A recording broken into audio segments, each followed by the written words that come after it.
Released in 2006's holiday season, the Nintendo Wii revolutionized the way consumers saw the home console. With every system coming pre-packaged with Wii Sports, a variety of sports games used to display the Wii's use of motion controls, the video game quickly became a staple in many living rooms across the United States of America. Envisioned as a family-friendly game, everyone from toddlers to the elderly could swing their patented Wiimote in joy. But even the most accessible games have a dark side.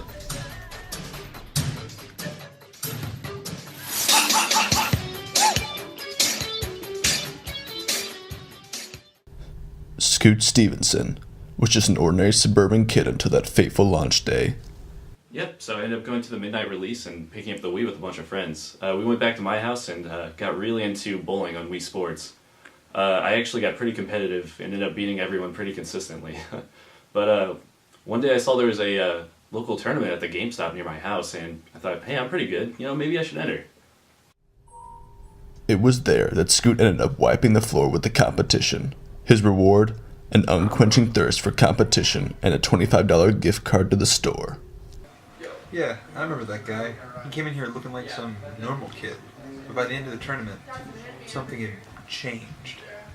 Yeah, after that tournament, I just don't really know what got into me. I just wanted more. It was like an itch I couldn't scratch.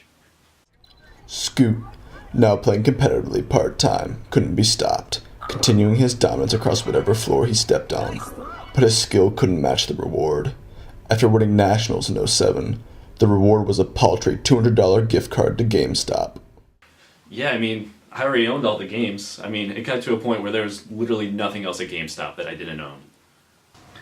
Yeah, he cleaned us out. With no sustainable income and the flagging popularity of the Wii, Scoot had a decision to make: accept defeat and learn how to actually bowl, or begin to dig into the dark esports underworld. I actually knew a guy who knew a guy named Doug. I heard he was making bets at these underground Wii Sports basement leagues. Real cash, like something I could make a living out of. Yeah, I heard of Scoot, but he wasn't playing underground. If you don't play underground, you ain't nothing. Dr. Lou Butterscotch was one of the first coveted esports journalists. I'd been studying the underground esports world for about a year. The introduction of the Wii had birthed this industry for these men and women. Money was being exchanged faster than some of these people could spin a virtual bowling ball. I ended up making it to the grand finals of my first tournament, Desolator 5, Complete and Utter Desolation, where I was thoroughly desolated by Doug. To this day, I'd still never seen a wrist flick comparable to his. Yeah, Scoot had spent a little too long in the professional circuit with his rules and above-ground amenities. Well, here, we got one rule. We ain't got no rules.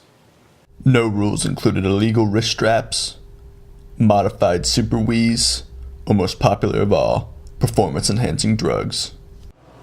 It wasn't uncommon for some of these players to go on these drug-fueled benders, what they refer to as weekends. They would be playing, sometimes just ravaged by drugs for 24, 36, maybe even 48 hours. Yeah, I had a prescription to Adderall. I would take more than recommended and binge on the game for days at a time. It's just the way the game was being played. If you wanted to keep up, you had to get with the program. Yeah, the most stimulants I've ever had was that one time when I drank 2 Mountain Dew Code Reds back to back. And even then, I almost ruined my cousin's wedding. I had to be restrained because during the cha-cha slide, they said 3 hops this time and I couldn't stop hopping. No way I could do stuff like Adderall. Scoot, without the ability to process stimulants like the other competitors, had only one option: training. Scoot saw an ad for a Coach Pins, a professional Wii Sports trainer, on Craigslist, and called. I've been training men and women in the art of Wii Sports since launch, so I'm a veteran. Pins was a godsend. He was a real wise old-timer. He had me doing things I'd never even thought of before. I decided to put Scoot on my classic 3-step athlete training program. Ambidexterity proliferation, endurance, and the most important of them all, the uppercut. So with Coach's training, I started winning more and more underground tourneys and moving up to bigger and better venues. There was Dave's bedroom, Tony's older brother's apartment, and then there was the venue of Desolator 6, Doug's dad's living room, and that was my chance to finally take down Doug. Yeah, I know Scoot had been training, but he still didn't scare me. I had been training for days up until Desolator 6. To desolate or not to desolate. I wasn't worried. After hours of matches, only 2 competitors remained, Scoot and Doug. It was strike after strike, and no one was missing. I'd covered marathon matches before, but nothing like this. This went on for hours. And it wasn't until Doug, strung out on a cocktail of Vyvanse, no-dos, and mellow yellow, it wasn't until he passed out that Scoot was finally crowned the Desolator. The fatigue had finally caught up to me. My last roll was a blur.